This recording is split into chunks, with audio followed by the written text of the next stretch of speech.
hugging our wives and our children and getting on a plane to go out again. What everyone has done here is we have spent an extraordinary amount of time around each other. And instead of like taking extra time to look for houses and trying to find places, we spent around each other. A lot of dinners together, a lot of late nights talking ball, being up there just throwing all kinds of goo and stuff on the board, trying to figure out, hey, how do we want to run this? How do we want to defend it? And what ends up happening is, the hours add up. And I can't speak highly enough about this staff. Incredible people, incredible professionals with an incredible level of expertise. And when you combine that with the super high care factor, you got a home run staff. And Coach Tiger put that together. And you know what? That was a big draw for a lot of the coaches coming here together. They kind of knew of each other or knew each other personally, and it's all kind of come together. And it will continue to get better and better as time goes on. Yeah, how much did you know? Well, that's a long answer to a short question. Huh? Yes. How much did you know Roy before you got here, and what have you guys done to kind of get to know each other? Because you're going to be part of the three-man head of designing this offense. Always, it's like, peas and carrots, right? I mean, we work together all the time as well as Coach Taggart, and we have to. It's the only way that it works. But, one thing is clear first and foremost, Coach Taggart is calling the plays, And our job as coordinators is to make sure that every single game plan, every single day is organized and ready to roll as to what his standard, his expectation is. So to do that, yes, the time spent together is extraordinary. And the meals, keep talking about meals, huh? You hungry? We must be pretty fat, huh? You look at us like, man, these coaches are gaining weight. All they do is eat all the time. But it's time, it's not time spent, it's time invested. And that's a big difference. And I mean, it's pretty common for our guys to link up and go to church together along with our players. It's pretty common. It's like, hey, what are you doing? Well, I'm just kind of finishing up at work. Why don't you come home and spend time with me and the family? And let's, I guess we could watch 7 minutes of a movie before we get back to recruiting and game planning. So it's time invested, and there's no substitute for that. You've got to do it. Is the plan to carry over the depth chart, moving depth chart in the fall as well? That would be Coach Taggart's decision. I think it's always going to be one. I really do believe that during this time of year, it's strictly an organizational chart because you have to practice and you have to have a way, an organized way to set up practice and rep certain guys at certain positions. You have to see if guys can do things. This is not a, hey, let's see how many points we can score, how many times we can sack the quarterback.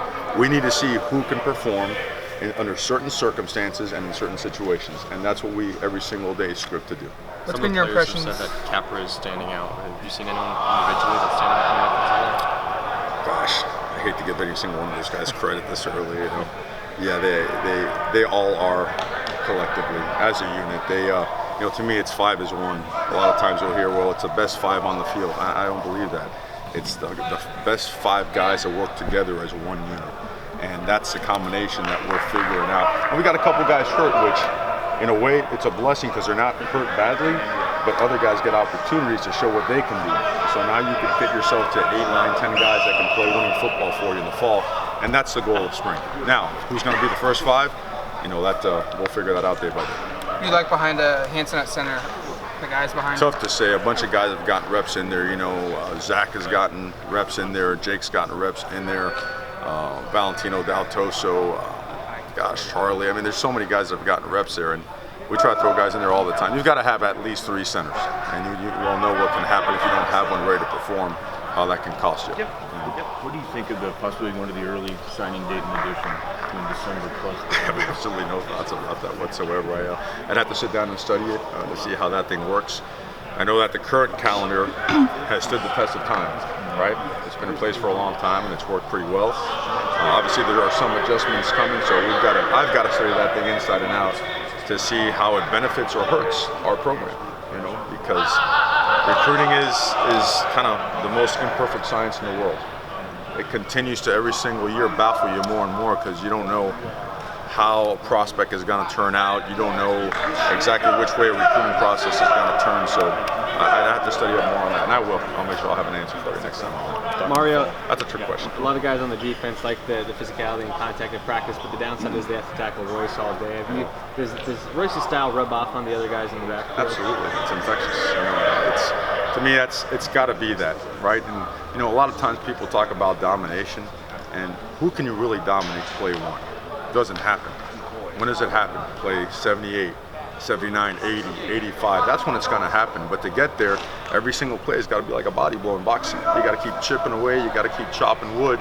And knowing that come the fourth quarter, your yards per carry, the amount of knockdowns that you have, your chunk yardage plays and explosive plays should increase, by a significant amount. So when he brings that to the table, I mean, we want to make it so that in the fourth quarter that people don't want to tackle Royce and company.